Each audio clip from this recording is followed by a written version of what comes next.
হ্যাঁ বাবা আমি আসছি।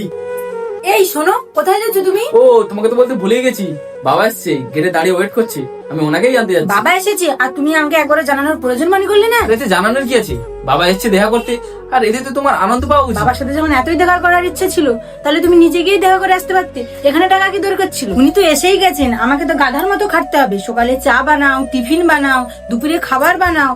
তুমি তো অফিসে গিয়ে বসে থাকবে। তোমার আর কি, সব কাজ তো আমাকেই করতে হবে। কিন্তু এখন তো আমি ওনাকে আসতে বলে ফেলেছি, আর উনি গেটেও দাঁড়িয়ে আছেন, আমি তাহলে এখন কি করবো? উনি যখন এখানে এসেই গেছেন, তুমি নিজে যাও, গিয়ে দেখা করো, কথা বলো, আর ওখান থেকেই বাড়ি পাঠিয়ে দাও। ঘরে আনার কোনো দরকার নেই। একবার আবারও ভেবে নাও। আমার ভাবাভাবির কোনো দরকার নেই, যা বাবার আমি ভেবে নিয়েছি। যাও তুমি এখান থেকে। ঠিক আছে।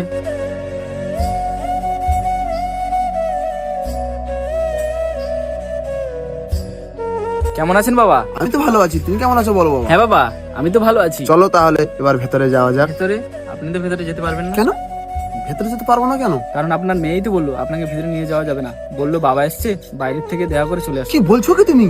ও আমার মেয়ে, আমি ওর বাবা, আমাকে ভেতরে নিয়ে যেতে না করেছে। দেখুন এটার ব্যাপারে আমি কি বলবো, ও আমাকে শুধু বললো ঘরের ভেতরে নিয়ে আসার দরকার নেই, বাইরে থেকেই দেখা করে চলে আসে। ঠিক আছে তাহলে আসলাম আমি। অ্যাকচুয়ালি আপনার মেয়ে ভেবেছে যে আমার বাবা এসছে গ্রাম থেকে, তাই ও ওইরকম বলেছে। আসলে ও এটা জানে না যে আপনিই ওর সাথে দেখা করতে এসেছেন। ছাড়ুন ওসব বাদ দিন, আপনি ভেতরে আসুন। না তুমি দাঁড়াও, আমি ভেতরে যাব না। আজকের আমার মাথাটা আমার মেয়ে হেড করে দিয়েছে। আমি এটা ভাবতে পারছি না যে আমার মেয়ে এমনটা করতে পারে। ঠিক আছে, ও যেরকমটা চায় সেরকমটাই হোক। যে ঘরে তোমার বাবার কোনো জায়গা নেই, সে ঘরে আমার জায়গা হয় কি করে? আমি আসলাম তাহলে। কিন্তু বাবা,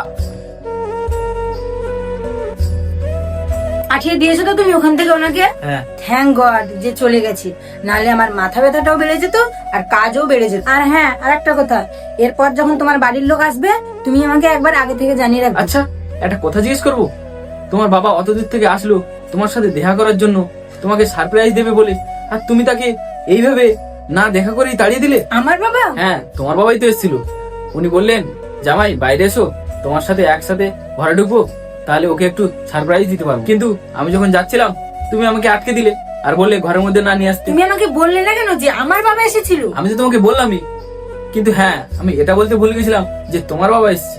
কি হলো, অমনি নিজের বাবার কথা শুনে খারাপ লেগে গেল? আর আমি তোমার বাবাকে বলেছিলাম, কেন তুমি তাকে নিজের ঘরে আসতে বারণ করেছো? ভালোবাসা হোক বা সম্মান, সব সময় সমান হওয়া উচিত। সেটা নিজের বাবার প্রতি হোক বা স্বামীর বাবার প্রতি। ধন্যবাদ।